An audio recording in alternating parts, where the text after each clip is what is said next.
Et bonjour tout le monde, j'espère que vous allez bien en cette magnifique journée. Et aujourd'hui, nous allons causer des staphylocoques, qui fait partie d'une famille totalement différente des entérobactéries, les staphylocoques serrés. Et on voit très bien qu'avec ça, que les scientifiques ne se cassent pas beaucoup le cul pour trouver des noms. Oh, quoique... Après, ce passage à cette famille va être assez rapide car il n'y a pas énormément de genres connus dans cette famille. Maintenant que tout ça est dit, démarrons sans plus tarder la vidéo. Bon, pour l'histoire, eh bien on ne change pas de siècle. Eh ouais, on se retrouve encore une fois au 19e siècle où cette fois-ci c'est un chirurgien du nom de Alexander Hoxton qui a observé des bactéries dans du pus de patients lors d'opérations chirurgicales. Je sais, ce n'est pas très sexy. Ah ouais, je sais, on est à peu près sur le même level que les 7 pour Escherichia coli. Il a ensuite décidé d'appeler ces bactéries les Staphylococcus, qu'il considérait comme des microcoques, mais avec un regroupement en forme de grappes de raisin au microscope. Mais vous allez me dire, et les espèces dans tout ça, elles sont où dans l'histoire? Eh bien, ce n'est pas notre très cher Hoxton qui a donné nom aux premières espèces, mais plutôt un Allemand du nom de Anton Julius Friedrich Rosenbach. Plus long, tu meurs. Et comme il en avait isolé 2 qui étaient différentes, il les a nommées selon la couleur des colonies obtenues sur gélose. Pour celles qui étaient en jaune intense, il a décidé de les appeler Aureus, et celles qui étaient en blanche, il a décidé de les appeler Albus, qui deviendra plus tard Epidermidis, et vous allez comprendre pourquoi. Puis vous connaissez le refrain. Voilà. Et dans tout ça, il faut quand même l'avouer que dans la science, les Wiener Berliner étaient quand même très balèzes. Bon, passons tout de suite à l'identité de ce genre. Alors, cette fois-ci, on n'a pas affaire à des bacilles, mais plutôt à des coques. Attends, ça veut dire quoi en anglais? Oh,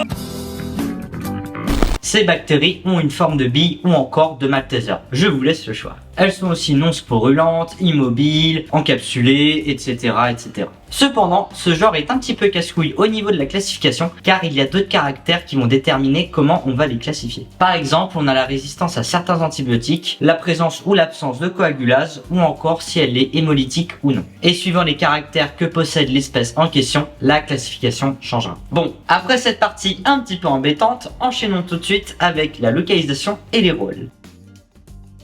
En ce qui concerne les staphylocoques, eh bien on les retrouve généralement chez nous, chez les animaux ou encore dans l'environnement.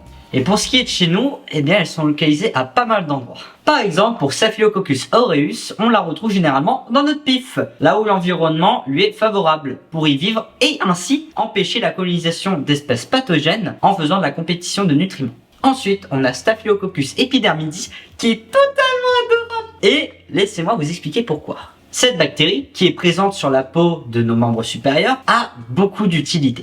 On a par exemple la réépitalisation de la peau après une blessure, où son rôle va être d'accélérer indirectement la cicatrisation des plaies. Elle nous défend aussi des pathogènes courants de la peau, comme Propionibacterium acneus, qui est responsable de l'acné comme son nom l'indique, mais aussi des infections liées à Staphylococcus aureus, sa cousine de longue date. Et enfin, on a la régression de tumeurs cutanées par la production d'une molécule bioactive, le 6-hydroxyaminopurine. Puis enfin, on a Staphylococcus saprophyticus qui se situe dans le rectum ou encore l'urètre, mais aussi Intermedius qui est plus retrouvé chez les animaux. Et celles-ci auront un rôle pour stimuler le système immunitaire ou encore empêcher d'autres agents pathogènes de nous coloniser. Ah oui, petite dernière information cruciale que j'ai oublié de vous dire, puisque la bactérie qui est responsable de la fragrance exquise de vos aisselles s'appelle Staphylococcus hominis, de par sa production de composés thioalcooliques. Donc, à toi ou à vous, jeunes téléspectateurs, la prochaine fois que vous pouvez comme pas possible pendant un date, vous pouvez l'insulter de tout votre cœur. Sale p***.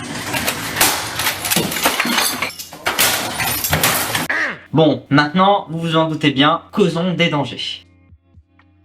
Bon, là, en termes de danger, on est très clairement bien servi avec une liste qui est très longue. Et en plus, ces bactéries se transmettent soit par la consommation de nourriture contaminée, soit avec le contact humain-humain ou encore humain-animal.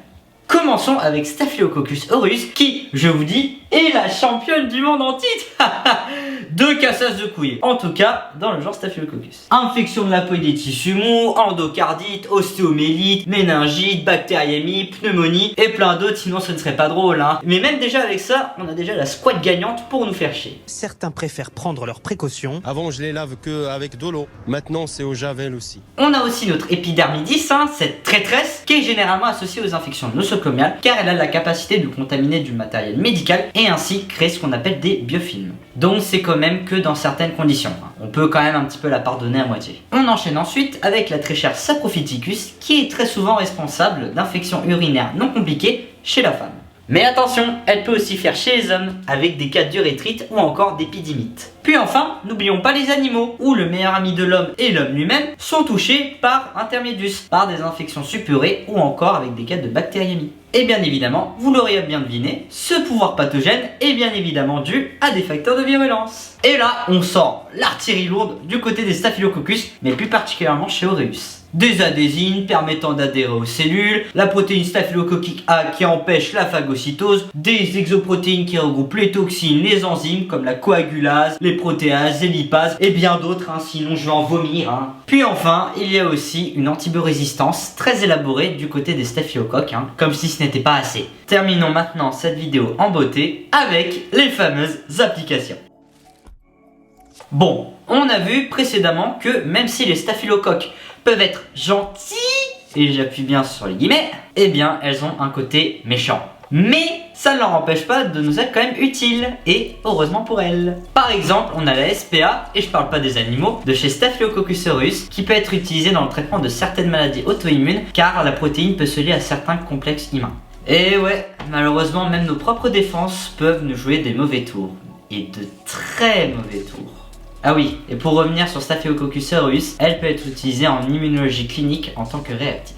Ensuite, on a aussi des bactériocines provenant de Staphylococcus epidermidis qui peuvent être utilisées en tant qu'alternative pour le traitement des infections causées par la fameuse aureus. Ah bah même entre bactéries du même genre, ça se frite et assez violemment. Ah bah même la notion de famille, frère, sœur, le sang, mon bro, ça n'existe pas chez eux.